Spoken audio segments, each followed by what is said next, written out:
So let's talk about the audience. You know, and again, this is I'm going to pose this question to Bill, but it comes from a position of complete respect.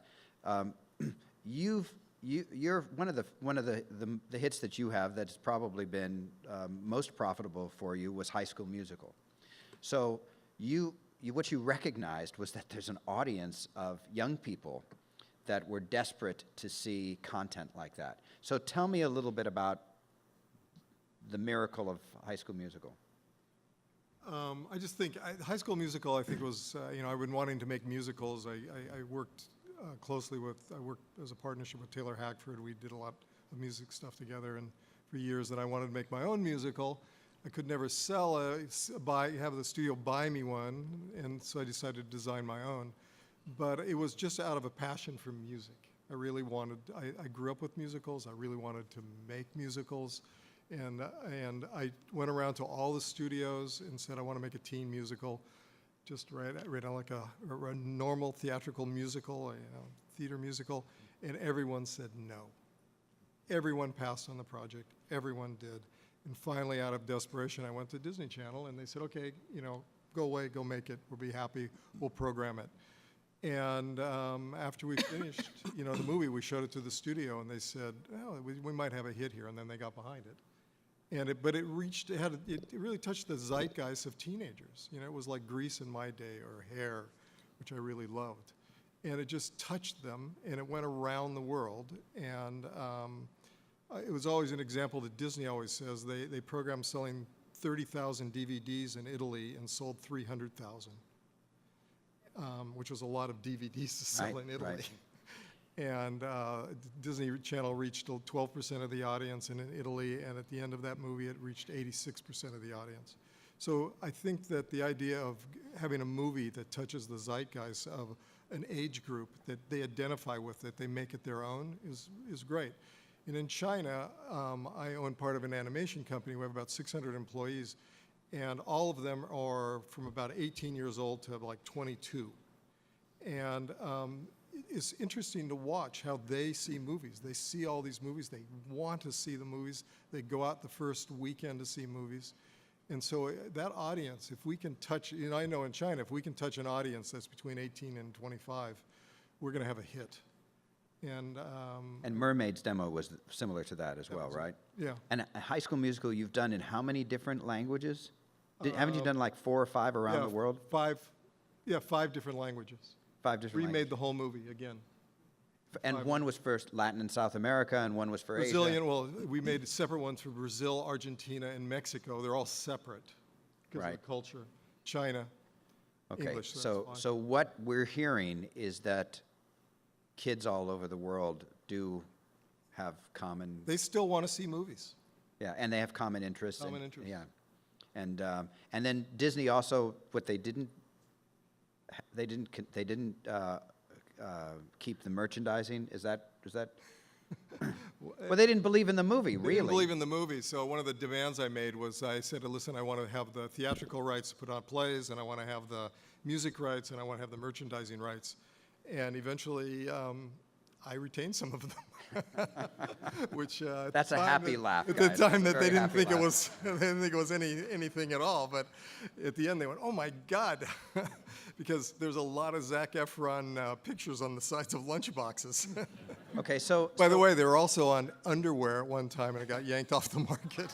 Okay, so if I was asking everybody on the panel, what is the audience telling us right now? You would say the younger audience is saying, "Give me something fun. Give me a movie for myself." Yeah, well, in China, because I'm focused there a lot, is that we look for young audiences, contemporary young themes. And Basil, what's the audience telling you? What's the audience right now telling you? I mean, we pay attention to the grosses every weekend, right? We see what opened. We see what Power Rangers did last night, right? Yeah. Yeah. Oh, Teenage Ninja Turtles. Excuse me, I get the two. Same thing. But I'm old. I actually don't know. And I think that there are so many variables now. There's, you're talking about Netflix and Amazon and all the territories around the world and China. And and you know, the studio's only making tentpole movies and blah, blah, blah. You can go bananas thinking about all that stuff. And, you know, what we've tried to do is just make and develop projects that we would like to see and we think will be fun. And my staff is great and they're varied. And so, and then we put it out there and we just pray that someone agrees with us. I think that there's just so much stuff out there now that if you just pay, is that the only thing you pay attention to? It's gonna just be something generic and something derivative. Right. And I think if anything, something I've picked up over the last 2 years is, movies are bold. You know, if they have balls. You know, you look at what Deadpool did in the pantheon of all these other comic book movies. You look at hopefully Sicario, where you know you have Benicio del Toro kill kids at the end of the movie. Like, I think if audiences smell something that's bold and ballsy and singular, those are the ones I think have the best chance of surviving. But Nick, what genre that is, it's anyone's guess. Nick, you're shaking your head. What do you think the audience is telling us right now? He used all the words that are the same that I use, which is distinctive. Right. Right. It's described. It's something the unique. That every story's got to be unique and offer something fresh, because I think then that's what can really break through. So, given that, do you think that we're sensing an oversaturation in the market for comic book? I mean, Basil, you worked at Warner's for a long time. What do you think? You know, you would think so, but Captain America 3. I mean, Right. Captain America 3 is going to make $1 billion. I know.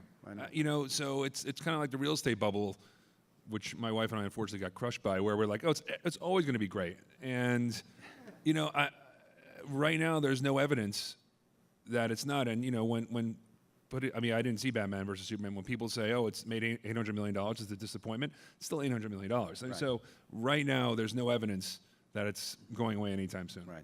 And Leslie, what do you think the audience is telling you?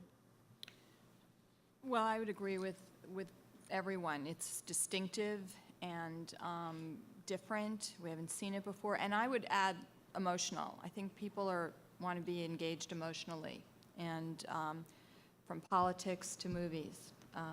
So that's. Now, you had mentioned to me this morning, though, you also thought that the audience is much more diverse than people give it credit for. Yeah, I think that I'm more aware of casting and representing the world the way it is more than the way it has been represented. Just really trying to reach a wider group of people that way. And Adrian, what do you see from your perspective? Because you have to look at the global market from a macro level.